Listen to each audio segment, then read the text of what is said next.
Microsoft unleashed a deluge of updates to its cloud and AI services during its Microsoft Ignite conference in Chicago on Tuesday. And joining us now with more is Yahoo Finance's very own Dan Howley. Dan.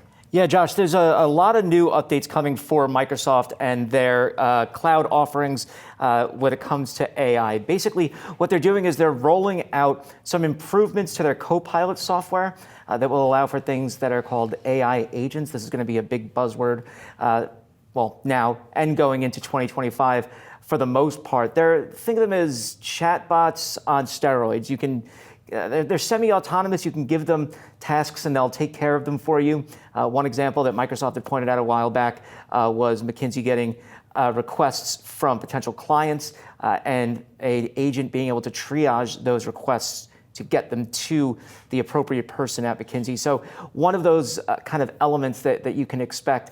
So they've rolled out some capabilities there. They also rolled out some new security capabilities with regards to AI and ensuring that when companies use AI, they're not kind of threatening the data that they already have under their own umbrella. They don't put it out into the wrong place when using AI capabilities. So a slew of different upgrades for them. They also had some hardware updates as well. They talked about how they're going to be using NVIDIA's GB200 chips in some of their servers, as well as a new Windows 365 link, which is basically just a PC to run a cloud version of Windows. So that's going to be $349, and it's an interesting kind of prospect for Microsoft to really full-throated be going in that direction of cloud. Also, Microsoft announced this strategic alliance with C3.ai. Yep. Walk us through that one. Yeah, so they're going to be doing a couple of different things. They're going to say they have technical integration, product development,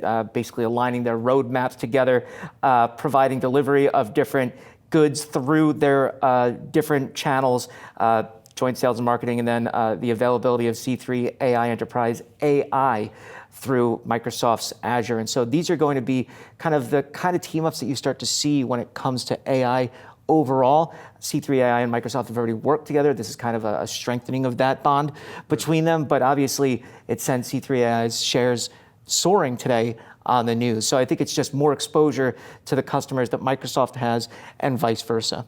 When speaking of the event today, Dan, obviously Microsoft, like big tech, been piling a whole bunch of money into AI, right? And you've heard investors kind of wondering where's the payoff. Any more sense of that today? Any more color updates? It's something that I think Microsoft is really starting to hammer home, where they during their last earnings they said that they saw 12 points of growth to Azure were through AI, and that's important because that's where AI is basically playing in the Azure space right now. So that's something that they really like to point out. There's also, I think they said 70% of the Fortune 500 is using some form of Microsoft Copilot at this point. So clearly they want to get that message across that, look, it's still early goings, but they are seeing uptake. I think one of the issues that they've illustrated before is they just don't have the capacity to hit everyone they want, and that's why growth has been slowing for them to a degree. They say that'll kind of improve for them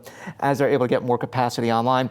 Part of that has to do with getting the chips they need to run those applications, and obviously, that's probably the bottleneck for them right there. They're fighting with every other company on the face of the earth that wants to play in AI. To get the same kinds of chips. So they're developing their own as well, but they still need chips from the likes of NVIDIA, AMD. They mentioned they're working with both of those companies, as I said. But I think, that's a message that Microsoft's going to continue to plug away at, is we're getting this growth in Azure. It's from AI specifically, that 12% figure, and it's up over time. It was obviously 1%. One point they reported 6%, then 7%, and then 12% along those lines. And I think that's something that they want to keep telling investors, just to let them know that, hey, we hear you. We know we're pouring billions into this, but it's starting to pay off. There is a return on investment. Right. Promise. Dan, thank you.